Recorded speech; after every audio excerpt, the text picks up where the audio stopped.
You suspect that your teenager is shoplifting. Let's talk about that today on Tips on Teens. My name is Kent Toussaint. I'm a licensed marriage and family therapist, and I specialize in helping kids, teens, and families to live happier lives. I lead two organizations, Teen Therapy Center and the nonprofit 501c3 organization, Child and Teen Counseling, both here in Woodland Hills, California. Every Wednesday at noon, I jump on to Facebook Live to answer your parenting questions. Let's answer today's. Hi, Kent. Hello.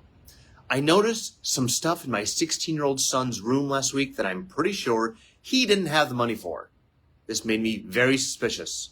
I didn't want to accuse him of shoplifting right off. I searched for some evidence in his text threads with his friends and got my confirmation. I haven't addressed it yet because I'm totally furious with him, and I know I'll just lose my beep. How should I approach the situation, and how do I make sure it doesn't happen again? Thank you for your question. My heart goes out to you. This is a really tough situation. There are three main top parts of this I want to address. Number one is your anger. Number two is he's shoplifting. Number three is that you went through his text messages. Number one, his anger, or your anger, I'm sorry. You had to find, before you address this with him, you have to find some way to deal with your anger so you are calm and you are the mature adult in the room. If you can't do that, there's no sense in talking to him because it's just going to create a huge fight and argument and blow-ups and insults, and it's not going to go anywhere. You need to do what you need to do to make sure that you are calm and rational and are thoughtful. Secondly, he's shoplifting. You know he's shoplifting. Actually, let's go to the third first. Let's go to the text messages. You've gone through his text threads. It doesn't sound like he knows about that.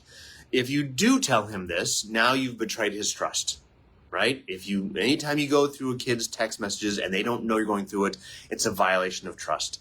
And you've got to figure out how you want to deal with that.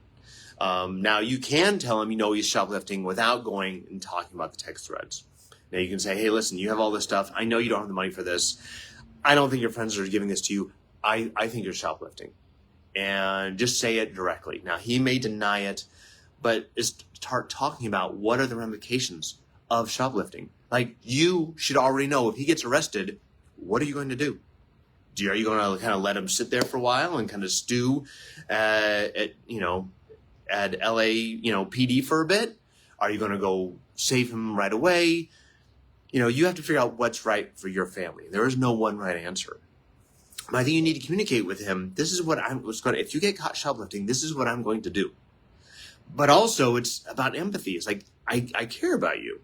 I'm worried about you. What is going on in your life that you need to do this to feel alive, to feel, usually when I talk to kids who are shoplifting, it's going to create a sense of power, sense of empowerment, alive, I'm doing something. And how do we find a way for this kid to find that sensation without shoplifting in a legal way? I've had a couple kids who got into rock climbing because it gives them that rush.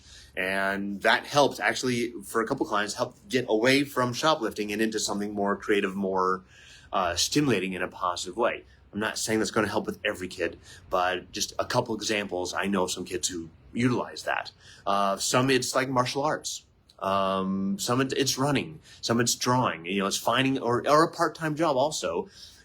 Does he just feel like, hey, I don't have enough money, I want to buy stuff? Okay, how do we help you get a part-time job at the local sandwich shop so you can actually buy some things? You have some financial responsibility and freedom.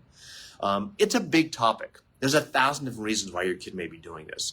The most important thing that I think you need to do is be calm, be patient, offer. Maybe he needs to have someone to talk to, maybe because he's whatever's going on. There is no one quick paintbrush answer that's going to paint over this and make this all better. There's no one thing that's going to happen that's going to assure you that's never going to happen again. But I think addressing it with him from a calm, dispassionate, compassionate place is going to pay more dividends to you than coming in with a lead hammer and just, you're in trouble and this is going to happen.